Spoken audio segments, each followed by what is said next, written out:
ರೇಣುಕಾಸ್ವಾಮಿ ಕೊಲೆ ಪ್ರಕರಣದಲ್ಲಿ ಬಳ್ಳಾರಿ ಜೈಲಿನಲ್ಲಿರತಕ್ಕಂಥ ನಟ ದರ್ಶನ್ ಜಾಮೀನಿಗೆ ಅರ್ಜಿಯನ್ನು ಸಲ್ಲಿಸಿದ್ದಾರೆ. ಸೆಷನ್ಸ್ ಕೋರ್ಟ್ನಲ್ಲಿ ಇವತ್ತು ದರ್ಶನ್ ಜಾಮೀನು ಅರ್ಜಿ ವಿಚಾರಣೆಗೆ ಬರುತ್ತೆ.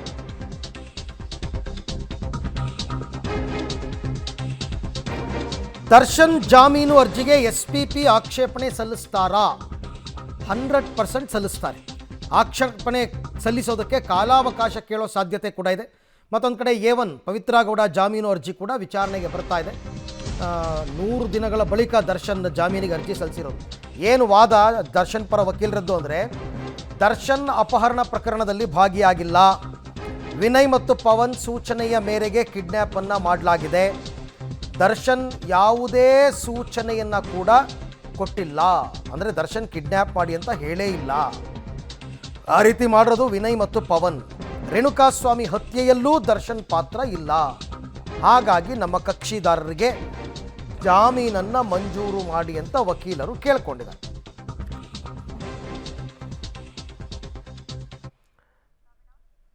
ಇನ್ನು ಬಳ್ಳಾರಿ ಜೈಲಿನಲ್ಲಿರ್ತಕ್ಕಂಥ ನಟ ದರ್ಶನ್ಗೆ ಸಹಜವಾಗಿ ಈಗ ಟೆನ್ಷನ್ ಶುರುವಾಗಿದೆ.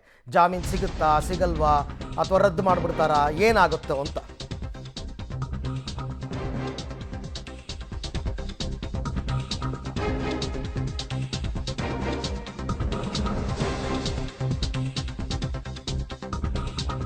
ಒಂದು ಕಡೆ ಬೆಂಗಳೂರು ಸೆಷನ್ಸ್ ಕೋರ್ಟ್ನಲ್ಲಿ ಇವತ್ತು ಬೇಲ್ ಅರ್ಜಿ ವಿಚಾರಣೆ ಆಗುತ್ತೆ. ಬಳ್ಳಾರಿ ಜೈಲಿನಲ್ಲಿ ಕೊಲೆ ಆರೋಪಿ ದರ್ಶನ್ಗೆ ಟೆನ್ಷನ್. ಬೇಲ್ ಸಿಗುತ್ತೋ ಇಲ್ವೋ, ಇನ್ನೂ ಎಷ್ಟು ದಿನ ಜೈಲಲ್ಲಿ ಇರಬೇಕು ಅಂತ. ಜಾಮೀನು ಅರ್ಜಿ ಬಗ್ಗೆ ವಕೀಲರ ಜೊತೆ ಈಗಾಗಲೇ ಮಾತಾಡಿದ್ದಾರೆ. ರೇಣುಕಾಸ್ವಾಮಿ ಕಿಡ್ನ್ಯಾಪ್ ಕೇಸಲ್ಲಿ ದರ್ಶನ್ ಭಾಗಿಯಾಗಿಲ್ಲ, ವಿನಯ್ ಪವನ್ ಸೂಚನೆ ಮೇರೆಗೆ ಕಿಡ್ನ್ಯಾಪ್ ಮಾಡಲಾಗಿದೆ, ಕಿಡ್ನ್ಯಾಪರ್ಸ್ಗಳಿಗೆ ದರ್ಶನ್ ಯಾವುದೇ ಸೂಚನೆ ಕೊಟ್ಟಿಲ್ಲ ಅಂತೆಲ್ಲ ಒಂದಷ್ಟು ವಕೀಲರು ವಾದವನ್ನು ಮಾಡ್ತಾರೆ. ಈ ಬಗ್ಗೆ ಮತ್ತಷ್ಟು ಮಾಹಿತಿ ನನ್ನ ಕೊಲೀಗ್ ಅಮರೇಶ್ ಅವರಿಂದ ಪಡ್ಕೊಳ್ಳೋಣ. ಅಮರೇಶ್, ಇಲ್ಲಿ ಬೆಂಗಳೂರಿನಲ್ಲಿ ಇವತ್ತು ಬೇಲ್ ಅರ್ಜಿ ವಿಚಾರಣೆಗೆ ಬರ್ತಾ ಇದೆ. ಮತ್ತೊಂದು ಕಡೆ ಸಿಗುತ್ತಾ ಇಲ್ವಾ ಅಂತಕ್ಕಂಥ ಟೆನ್ಷನ್.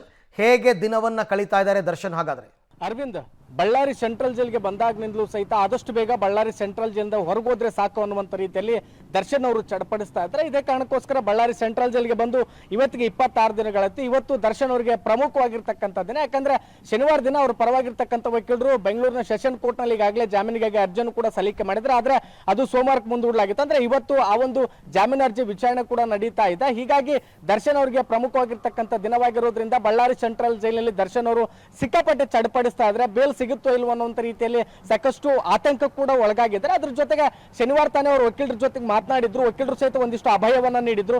ಯಾವುದೇ ಕಾರಣಕ್ಕೂ ಆತಂಕಕ್ಕೆ ಒಳಗಾಗಬೇಡಿ, ಜಾಮೀನು ಸಿಗುತ್ತೆ ಅನ್ನುವಂಥ ವಿಶ್ವಾಸ ಇದೆ. ಒಂದ್ ವೇಳೆ ಸಿಗದೇ ಇದ್ರೆ ಮತ್ತೆ ಹೈಕೋರ್ಟ್ಗೆ ಹೋಗೋಣ, ಒಂದಿಷ್ಟು ಅಂಶಗಳನ್ನು ಕೂಡ ನಾವೀಗಾಗಲೇ ಆ ಜಾಮೀನು ಅರ್ಜಿಯಲ್ಲಿ ಉಲ್ಲೇಖ ಮಾಡಿದ್ವಿ. ಆ ನಿಟ್ಟಿನಲ್ಲಿ ನಾವು ವಾದವನ್ನು ಕೂಡ ಪ್ರಬಲವಾಗಿ ಮಂಡಿಸ್ತೇವೆ ಅನ್ನುವಂಥ ಮಾತನ್ನು ಹೇಳಿದ್ರು. ಪ್ರಮುಖವಾಗಿ ಗಮನಿಸಬೇಕಾಗಿರುವಂತದ್ದು, ಕೊಲೆ ಆರೋಪಿ ದರ್ಶನ್ ಅವರಿಗೆ ಎಫ್ಐಆರ್ ಮಾಡಿದಂತ ಸಂದರ್ಭದಲ್ಲಿ ಸಹಿತ ಏಟು ಆರೋಪಿ ಆಗಿದ್ರು. ಮತ್ತೆ ಚಾರ್ಜ್ ಶೀಟ್ ಸಲ್ಲಿಸುವಾಗಲೂ ಸಹಿತ ಏಟು ಆರೋಪಿ ಆಗಿದ್ರೆ. ಅದ್ರ ಜೊತೆಗೆ ಕೊಲೆ ಆಗಿರ್ತಕ್ಕಂಥ ಸಂದರ್ಭದಲ್ಲಿ ಕೂಡ ದರ್ಶನ್ ಅವರು ಇರಲಿಲ್ಲ. ಮತ್ತೊಂದು ಕಡೆಗೆ ಅವರಿಗೆ ಕಿಡ್ನಾಪ್ ಮಾಡ್ಕೊಂಡು ಬಂದಾಗಲೂ ಸಹಿತ ದರ್ಶನ್ ಅವರು ಇರಲಿಲ್ಲ. ಎಲ್ಲಾ ಅಂಶಗಳನ್ನ ಪರಿಗಣಿಸಿ ಈಗಾಗಲೇ ದರ್ಶನ್ ಅವರ ಪರವಾಗಿರ್ತಕ್ಕಂಥ ವಕೀಲರು ಜಾಮೀನಿಗೆ ಅರ್ಜಿಯನ್ನು ಸಲ್ಲಿಕೆ ಮಾಡಿದ್ರೆ. ಅದ್ರ ಜೊತೆಗೆ ಒಂದಿಷ್ಟು ಪ್ರಮುಖ ಅಂಶಗಳನ್ನು ಕೂಡ ಜಾಮೀನು ಅರ್ಜಿಯಲ್ಲಿ ಉಲ್ಲೇಖ ಮಾಡೋದ್ರ ಮೂಲಕ ಈಗಾಗಲೇ ಜಾಮೀನಿಗೆ ಅರ್ಜಿಯನ್ನು ಸಲ್ಲಿಕೆ ಮಾಡಿದ್ರೆ. ಹೀಗಾಗಿ ಸಾಕಷ್ಟು ಕುತೂಹಲ ಕೆರಳಿಸಿದೆ. ಒಂದ್ ವೇಳೆ ಜಾಮೀನು ಸಿಗುತ್ತಾ ಅಥವಾ ಮತ್ತೆ ಜಾಮೀನು ಅರ್ಜಿಯನ್ನು ವಜಾ ಮಾಡ್ತಾರ ಅನ್ನುವಂಥದ್ದು. ಈ ಕಾರಣಕ್ಕಾಗಿ ಸಹಜವಾಗಿನೇ ಬಳ್ಳಾರಿ ಸೆಂಟ್ರಲ್ ಜೈಲಿನಲ್ಲಿರುವಂತಹ ಕೊಲೆ ಆರೋಪಿ ದರ್ಶನ್ ಕೂಡ ಸಾಕಷ್ಟು ಟೆನ್ಷನ್ಗೆ ಒಳಗಾಗಿದ್ದಾರೆ. Arvind, okay, thank you Amaresh ತಮ್ಮೆಲ್ಲ ಮಾಹಿತಿಗಾಗಿ. ಸಹಜವಾಗಿ ಟೆನ್ಷನ್ ಇರುತ್ತೆ, ಬಟ್ ಸಾಮಾನ್ಯವಾಗಿ ಲೋವರ್ ಕೋರ್ಟ್ಗಳು ಕೊಡಲಿಲ್ಲ ಅಂತಂದರೆ ಜಾಮೀನನ್ನು ಹೈಕೋರ್ಟ್ಗೆ ಹೋಗಬೇಕಾಗುತ್ತೆ. ಹೈಕೋರ್ಟ್ ಕೊಡಲಿಲ್ಲ ಅಂದರೆ ಸುಪ್ರೀಂ ಕೋರ್ಟ್ಗೆ ಹೋಗುತ್ತೆ. ಇನ್ನು ಮುಂದಕ್ಕೆ ಕಾನೂನು ಸಂಘರ್ಷ ಶುರು. ಆ್ಯಕ್ಚುಲಾಗಿ ಸಂಘರ್ಷಗಳು ಶುರುವಾಗೋದೇ ಇನ್ನು ಮುಂದಕ್ಕೆ, ಜಾಮೀನಿಗೆ ಅರ್ಜಿ ಹಾಕ್ಕೊಂಡ ಮೇಲೇ. ಹಾಗಾಗಿ ಟೆನ್ಷನ್ ಇದ್ದೇ ಇದೆ. ಬಟ್ ಪರ್ಟಿಕ್ಯುಲರ್ ಆಗಿ ಅವ್ರ ಪರ ಲಾಯರ್ ಹೇಳ್ತಾ ಇರೋದು ಎರಡು ವಿಚಾರ. ಒಂದು ಕಿಡ್ನ್ಯಾಪ್, ಒಂದು ಮರ್ಡರ್. ಕಿಡ್ನ್ಯಾಪ್ಗೆ ದರ್ಶನ್ ಸೂಚನೆ ಕೊಟ್ಟಿರಲಿಲ್ಲ, ಅದಕ್ಕೂ ಕಿಡ್ನ್ಯಾಪ್ಗೂ ದರ್ಶನ್ಗೂ ಸಂಬಂಧ ಇಲ್ಲ, ಮತ್ತು ಮರ್ಡರ್ನಲ್ಲಿ ಇವ್ರ ಪಾತ್ರ ಇಲ್ಲ ಅಂತ ಅವರು ವಾದಿಸ್ತಾ ಇರೋದು.